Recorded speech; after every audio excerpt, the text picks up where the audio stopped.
Pode ser o meu amado irmão, minha amada irmã, pastor Samek, pregador do mato. Chegamos no livro de Juízes, capítulo 11. Vamos falar sobre a história de Jefté.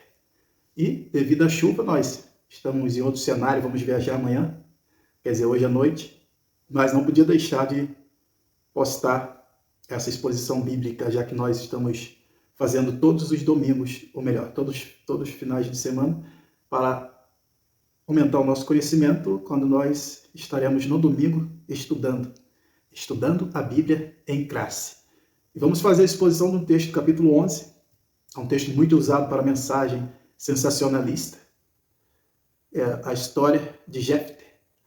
Do versículo 1 ao 3 vai nos apresentar Jefté, mas é bom voltar no capítulo anterior, onde o povo de Israel e os amonitas já estavam reunidos para a guerra. Só que Israel é um exército sem comandante. No capítulo 10, versículo 17 e 18. E os filhos de Amon se congregaram e se puseram em campo em Gileade, e também os filhos de Israel se congregaram e se puseram em campo em Mispa. Então o povo, só o 17 já nos dá a base que nós queremos para dar introdução a Jefté. É justamente isso, a falta de um líder que vai introduzir Jefté nessa história. Estava sob o governo, na época, os anciões que estavam governando o povo. Sem um líder, os anciões estavam sob o governo. Jefté era gileadita 2 vezes.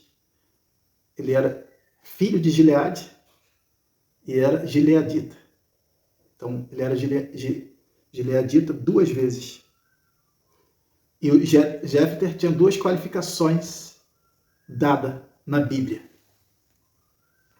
valente e valoroso. Valente e valoroso. Valente é notáveis homens de guerra.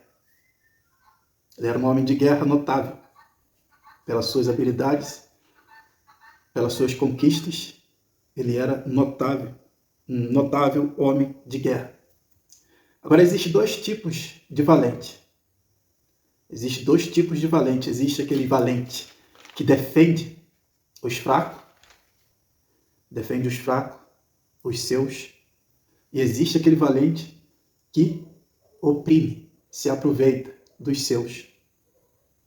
Lá na frente nós vamos ver a questão dos efraimitas, que são esse tipo de valente, que só quer oprimir e se aproveitar.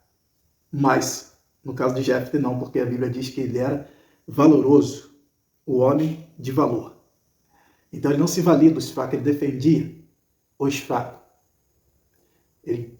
Lá no texto nós vamos entender que antes dele derrotar os filhos de Amon, pelo que ele fala para os efraimitas, ele já lutava contra os filhos de Amon. E nós vamos entender isso aí, que ele defendia o seu povo. Guerreiro, valente e valoroso. Porque ele demonstrou valor de alguma forma. Lá nós vamos ver a qualificação dele como guerreiro e também um homem que entendia da história do povo. Ele era um homem com essas qualidades. Outra qualidade, essa de valoroso, era visível. Ele era visível como um líder. Ele devia ter ganhado algumas batalhas, algumas pequenas batalhas defendendo o seu povo. Então ele era visível. Aí a Bíblia dá essas 2 qualificações para Jefté e diz um porém, filho de uma prostituta. Aí que os sensacionalistas entram para levantar a autoestima do povo. Só que Jefté, ele não está nem aí para esse porém. Ele não está ligando para esse porém. Ele está tocando a vida dele. Ele está indo, ele está tocando o barco, tocando a vida dele. Lá na frente também tem outro que vai estar tocando a vida, tem um porém. 2 Reis 5, capítulo 5, versículo 1. Comandante do exército da Síria, por ele Deus deu vitória contra Israel. Aqui já é o jogo virado. Quem era? Naamã, porém leproso. Mas não deixou de ser comandante, não deixou de tocar a sua vida. Comandante. Ele não se deixou abater. Ele não deixou. Tocou a sua vida. Porém leproso. Todos nós, quer dizer, todos nós temos um porém. Porém vaidoso, porém orgulhoso. E vai por aí afora. Qual é o seu porém? Você parou de tocar a vida? A circunstância te parou?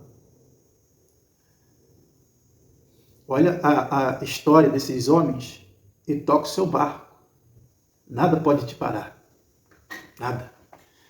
Jefté nem esse capitão, Naamã, eles vão parar por causa da circunstância. Não. Eles vão tocar a vida. Esse filho de uma prostituta, ele vai entrar nos heróis da fé. Aos Hebreus, capítulo 11. Mas o Jefté teve uma coisa boa em relação a Abimeleque. Abimeleque não foi criado pelo pai. Já Jefté foi. Filho de uma prostituta, mas foi criado pelo seu pai. Estava na sua casa lá com seus irmãos, foi criado junto com seus irmãos. E vai tocando a vida. E seus irmãos, nós temos a história dos irmãos de José, conhecemos a história, seus irmãos, as qualidades de um homem é visível. É visível. Quando uma pessoa se qualifica, estuda, faz alguma coisa, ele certamente treinava com espada e mostrava habilidade, Deus estava nesse negócio. Então, seus irmãos o repeliram, foram crescendo juntos, e aqui nesse ponto, não sabemos se o pai havia morrido, chegou a hora da herança, e seus irmãos o repeliram.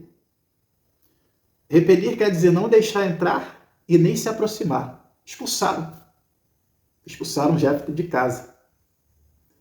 Ele, foi expulso pelos seus irmãos. Não, você não vai herdar conosco, tu é filho de uma prostituta. E teve apoio dos líderes, que comandavam Israel na época, ele teve esse apoio. Os irmãos dele teve esse apoio para poder expulsá-lo. Talvez a inveja, camarada habilidoso, saía para os combates, vencia sempre com troféu de guerra. Seus irmãos, com inveja, expulsa ele de casa. Não, você não vai herdar com a gente, não. Expulsaram o menino de casa. E ele foge para um lugar chamado Tabor. É nesse lugar que ele vai parar. Se você for expulso de casa hoje, aonde que você vai parar? Talvez tenha guarida na casa de um parente. Alguns ainda têm essa opção, outros não. No caso de Jefté, acredito que ele não tinha por ser filho de uma prostituta. Eu acredito que ele não tinha essa opção. Ele vai parar nesse lugar. E pensa comigo, que lugar seria esse hoje? Talvez uma comunidade? Um lugar de pessoas levianas. Claro que numa comunidade nem todo mundo é leviano. Nem todo mundo é desocupado.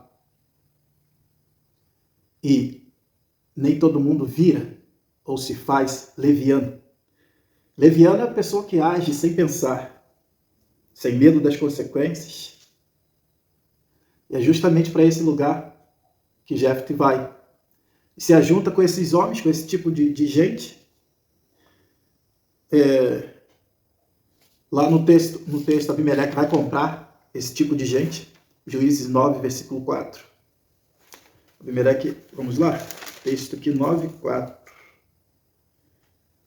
E deram-lhe 70 peças de prata da casa de Baal-Berite, e com elas alugou Abimeleque homens ociosos e levianos que o seguiram.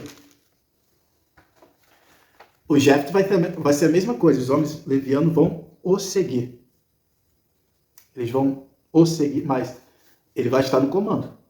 Assim como Abimeleque, ele não precisou comprar ninguém. Porque os homens levianos, ele está sempre tentando tirar um proveito, levar uma vida fácil, levar vantagem sempre. E eles, com certeza, viram vantagem de se ajuntar a Jefté. Eles vão para quem dá mais. Quem dá mais? São os levianos. Muda de lado facilmente. Abimeleque comprou aqueles camaradas barato, mas se chega alguém e fala, eu te dou mais. O camarada muda de lado, não tem compromisso contigo. São os levianos que se ajuntaram a Jefté. Mas o Jefté continua mostrando o seu valor. Agora ele ataca os inimigos, talvez suprir a necessidade de alguns dos seus. Ele continua um homem de valor.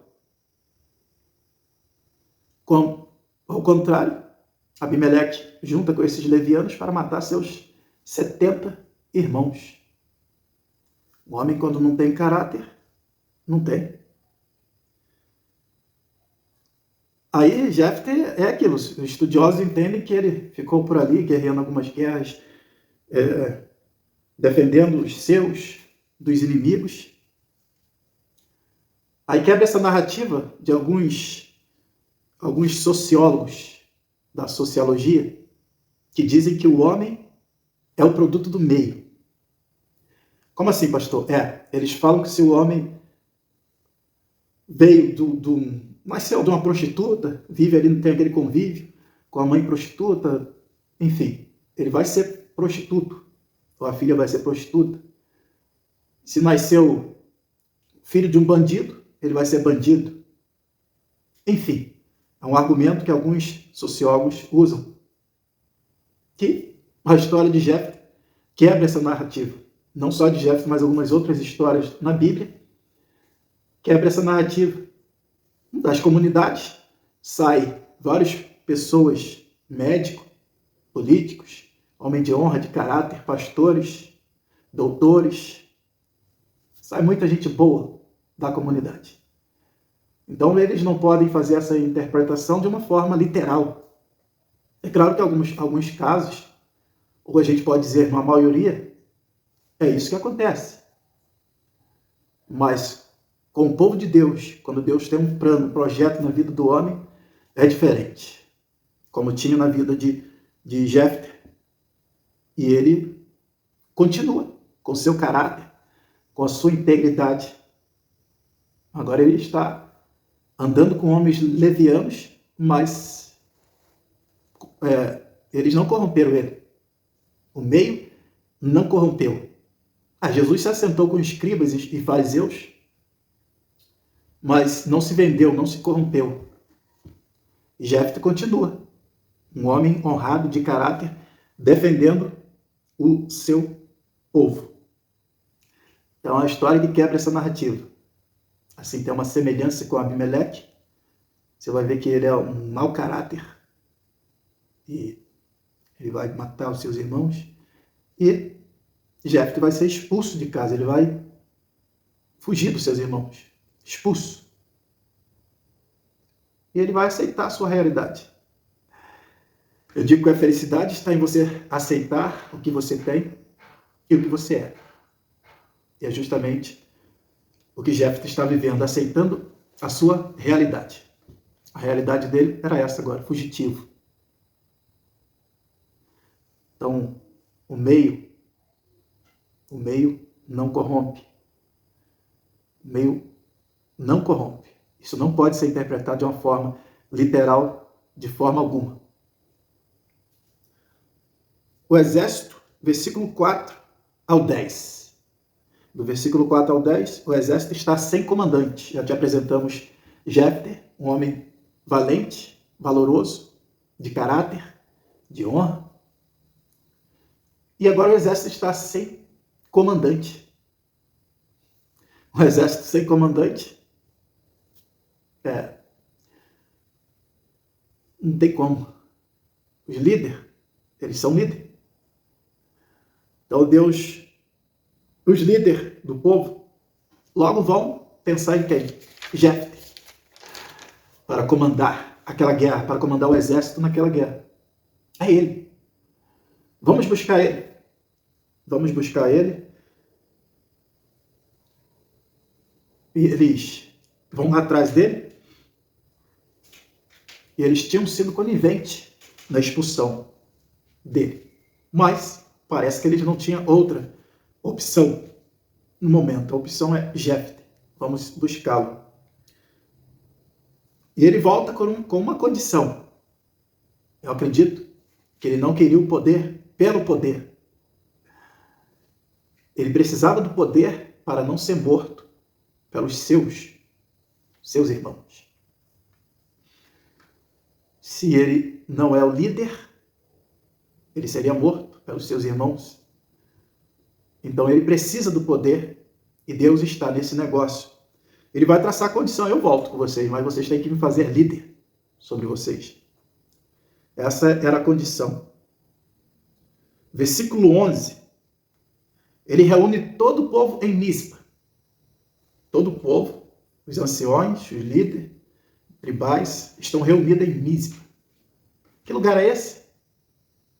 Era um lugar que é onde nós vamos ver em Gênesis 31.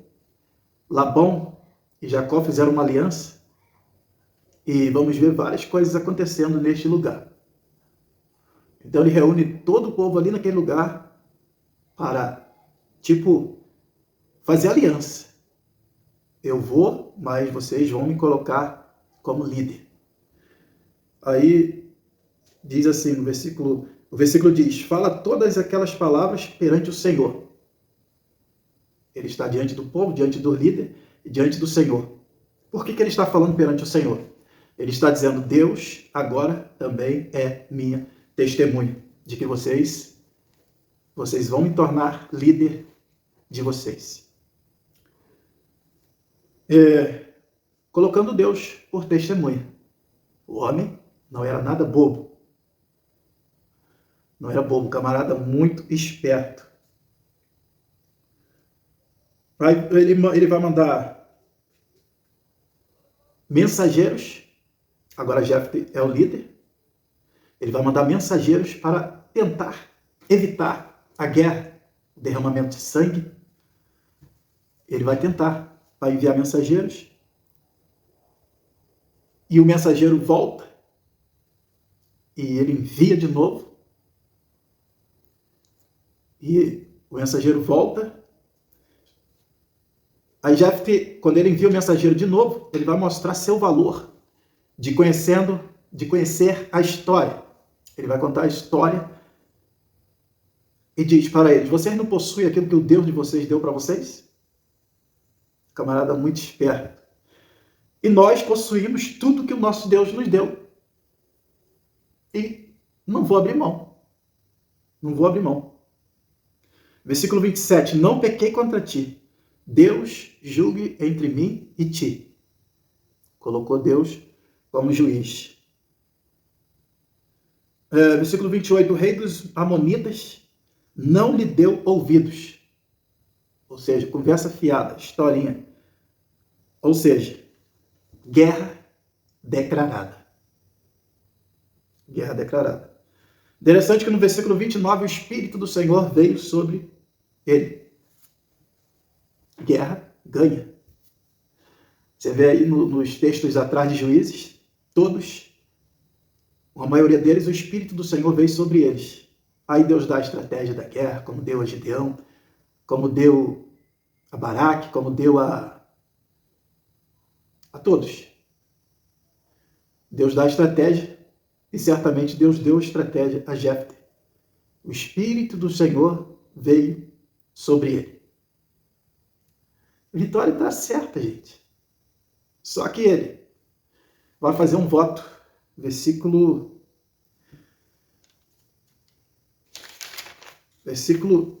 30 ao 31. Ele marcha para a guerra com o povo. e vai fazer um voto. Sacrificar o que sair na porta da sua casa.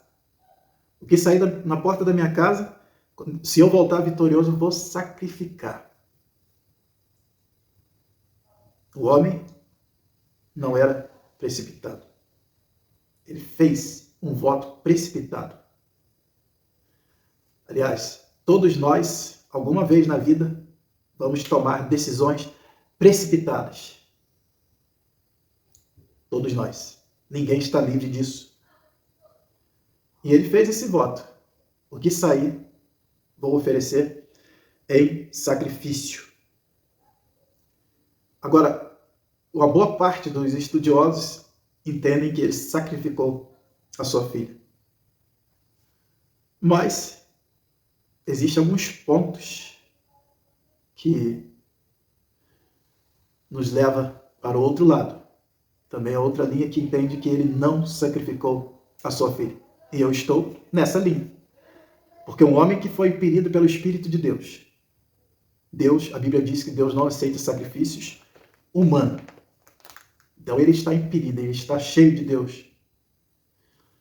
E ele vai ser guiado por Deus. O voto foi precipitado. E o versículo 39 e 40, talvez dá base para eles entenderem que ele sacrificou a sua filha. Vamos lá? Versículo 39 e 40. E sucedeu que ao fim de 2 meses tornou ela para seu pai, o que cumpriu nela o seu voto, que tinha votado. E ela não conheceu o varão, e daqui veio o costume em Israel, que os filhos de Israel iam de ano em ano a lamentar a filha de Jefté, o gileadita, por 4 dias no ano. Então, dá a entender, a menina está morta e eles vão lamentar. Mas o que eles vão lamentar? A virgindade. Hoje, como nós falamos na exposição passada, se você dá uma olhada, nós falamos em Provérbios 11, está escrito assim, como um anel de ouro. Um anel de ouro no focinho de um porco ou de uma porca. Assim é uma mulher sem discrição. Uma mulher que perde, que não usa a razão. E como nós falamos, tem muitas moças hoje no focinho de um porco. No sentido daquele camarada que pega uma e outra. As moças preciosas, como um diamante, não sabe o valor que tem o seu corpo, estão assim no focinho de um camarada que é um porco. No sentido de que fuça aqui, fuça ali, pega uma, pega outra. E a ideia no mundo, quanto mais ele pega, mais elas querem. Para dizer, eu peguei. Eu também fui. Também fui esfregada na lama. Hoje não se dá valor à virgindade. Que até os cachorros são mais inteligentes do que muitas pessoas, muitas mulheres, moças que estão se entregando de bandeja fácil. Ah, todo mundo está fazendo, você não é todo mundo. Você é uma joia preciosa. Você é uma mulher de princípios, de valor moral, de Deus. Mas estão perdendo o valor. Os cachorros, junta aquele montão de cachorro atrás de uma cachorra, não pelo sexo, mas pela sua prole, pela sua posteridade. A Bíblia diz que a mulher é uma árvore frutífera, é como uma árvore frutífera. Então essa moça ela não vai poder ter filhos. Esse é o choro. Filha única, e seu pai não terá posteridade. Então a virgindade, não vou dizer tem valor para pessoas éticas, que têm moral, temem a Deus têm valor. Então ela seria dedicada ao Senhor, no meu entendimento, como Samuel foi dedicado pela sua mãe, e ela serviria o Senhor para o resto da sua vida, não poderia se casar, não poderia dar netos para o seu pai. Ele não teria posteridade, pelo menos dessa filha, pelo menos da sua única filha. Por isso o choro, por isso a lamentação. Hoje, se lê isso aqui até zomba, né? Não se dá muito valor à virgindade. Está virando uma coisa banal para muitos. Mas, graças a Deus, aqueles que temem a Deus valorizam isso, e muito. Então, por isso que vai haver esse choro, vai haver essa lamentação, essa menina vai chorar. Isso aqui virou um costume em Israel. Virou um costume em Israel que os filhos de Israel iam de ano em ano a lamentar a filha de Jefté, o gileadita, por 4 dias no ano. Assim, a menina viveu para servir o Senhor no templo, talvez, e depois que ela morreu, depois, em outras gerações, talvez, esse costume continuou. De 4 em 4 anos, eles iam lá chorar, lamentar. Ou melhor, de ano em ano. 4 dias no ano. Todo ano, 4 dias no ano era separado para essa lamentação. É isso que eu entendi. E se você entendeu diferente, amém. Vamos continuar? Versículo... Aí nós acabamos no voto. Termina o capítulo 11. Termina no voto. Fizemos uma resumida aí. Terminou no voto.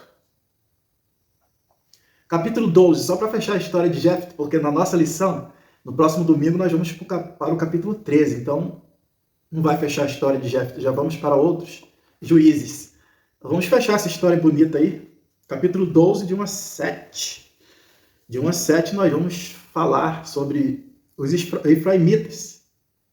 Atravessaram o Jordão e vieram com tudo para cima de Jefté, com aquele mesmo argumento que usaram com Gideão. Qual era o argumento que usaram com Gideão? Com Gideão contenderam fortemente, diz a Bíblia. Aí Gideão pacificou. Eu até usei ele como exemplo de pacificador na exposição que eu fiz desse capítulo, porque a Bíblia diz: bem-aventurados pacificadores, os que promovem a paz. Em Provérbios diz: a palavra branda desvia a ira, a palavra dura suscita o furor. Gideão foi pacificador. Então as atitudes que nós temos que aplaudir são as atitudes de homem de Deus, que foi a de Gideão. Embora alguns queriam que ele tivesse acabado com os mar dos efraimitas, mas seja pacificador, não esquenta a cabeça. Essas pessoas vão achar lá na frente um Jefté. Então Gideão vai falar: não, o resto, o rabisco, quer dizer, o resto da colheita de vocês é melhor do que a nossa colheita toda. Deus não entregou os reis aí na mão de vocês? Vocês são... E eles saíram dali de bola cheia. Uma espécie de covarde. Então, eles vão lá. Só que com Jefté eles não vão contender fortemente. Eles vão jogar sujo, vão jogar duro. Lembra lá atrás que eu falei o tipo de covarde que eles são? Que oprime. Jefté era o valente que defende os fracos. Agora esses são valentes covardes que oprimem os fracos. Só que agora eles não estão lidando somente com o filho da prostituta. Eles estão lidando com o juiz, Jefté, líder de todo Israel. Quando a Bíblia fala assim, os líderes foram atrás de Jefté, os líderes das tribos. Ele está lidando com o líder de Israel. E eles perdem a noção que eles fazem uma ameaça. Nós vamos queimar a sua casa com você dentro. Toda a sua família. Vamos tacar fogo. E Jefté podia deixar isso, essa ameaça no ar. O que queria fazer? Poxa, você tem piedade de mim. Tem misericórdia. Não, vocês assumem aí. Assume Israel aí que eu vou lá para Tobi. É valente e valoroso. Em momento nenhum a gente viu um líder covarde. Então vocês vão queimar minha casa, né? Aí continua aqui descrevendo, do versículo 1 ao 7. Versículo 2. Jefté lhe diz: eu e meu povo tivemos grande contenda com os filhos de Amon, e chamei-vos, e não me livraste da sua mão. Lá atrás, antes dessa guerra, os filhos de Amon foram atacar lá e oprimir, e Jefté chamou eles, e eles não foram. São os valentes covardes. Foram chamar eles e eles não foram. Tem um salmo aqui. Salmo. Eu anotei aqui, rapaz. Salmo, qual salmo? Eu vou procurar aqui. Salmo 78, 9. Olha só o que está dizendo aqui. Os filhos de Efraim, armados e trazendo arcos, retrocederam no dia da peleja. Os efraimitas, armados, valentes, covardes, só oprime os seus. Tentar tirar um proveitozinho. Esses tipos de valente, não se preocupa não. A hora deles vai chegar. Lá na frente eles vão encontrar um Jefté da vida. Agora a ameaça é diferente. Nós vamos queimar você e sua família. É? Vamos queimar eu e minha família, né? Isso o Jefté já tinha vencido a guerra, né? Acabamos nem falando dessa vitória, também só tem um versículo. E vendo eu que não me livrares, pus a minha alma na minha mão e passei aos filhos de Amon, e o Senhor nos entregou na mão. Porque, pois, subiste vós hoje contra mim, para combater contra mim? Por quê? Qual o motivo? Eu chamei vocês não foram. Os valentes, covardes. Marrento. Tem muita gente marrenta, a hora dele chega. Não precisa ser você, não precisa ser eu.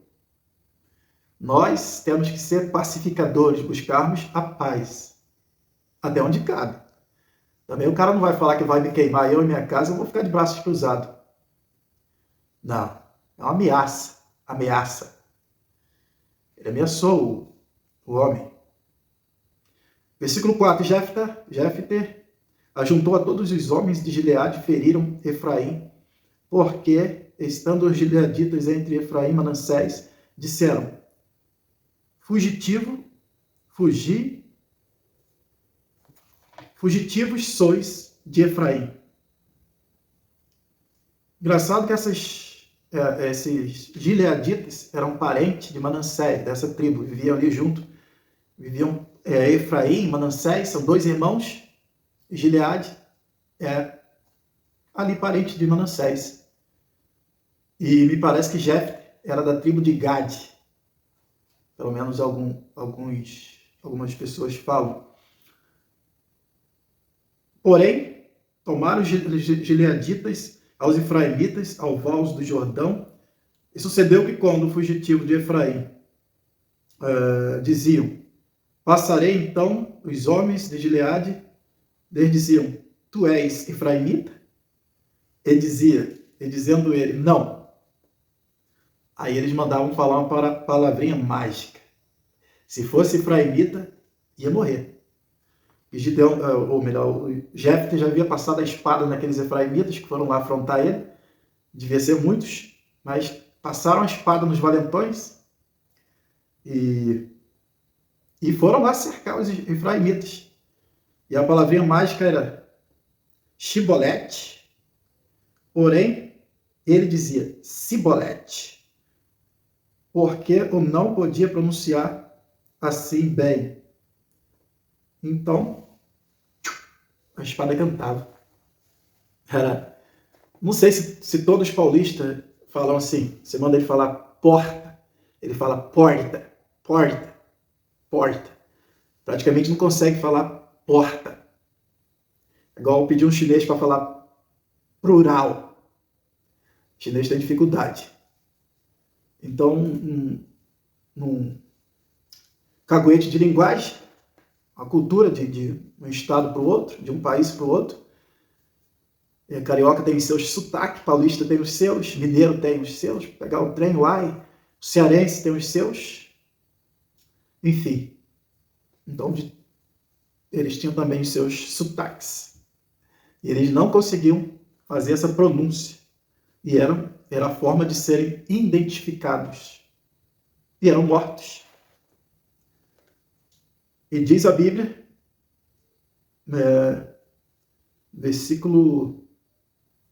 ainda no versículo 6, e caíram de Efraim, naquele tempo, 42 mil. Meu Deus. 42 mil valentões. Será que eram todos valentões? Não sei. Sei que a Bíblia diz, um só pecador destrói muitos bens. Então bastava ser efraimita para morrer. O sotaque não deixava eles mentir. Talvez se fossem avisados, alguém o livraria. Mas me parece que nenhum voltou para avisar. Não sei. Morreram 42 mil. E Jefté governou, e Jefté julgou Israel 6 anos. E Jefté, o gileadita, faleceu e foi sepultado nas cidades de Gileade. Essa é a história de Jefté. Fechando. Deus abençoe. Nosso abraço. Até o nosso próximo assunto. Te peço se inscrever no canal, compartilhar essa exposição, que não é para minha glória, mas é para a glória de Deus. E até a próxima, se Deus quiser.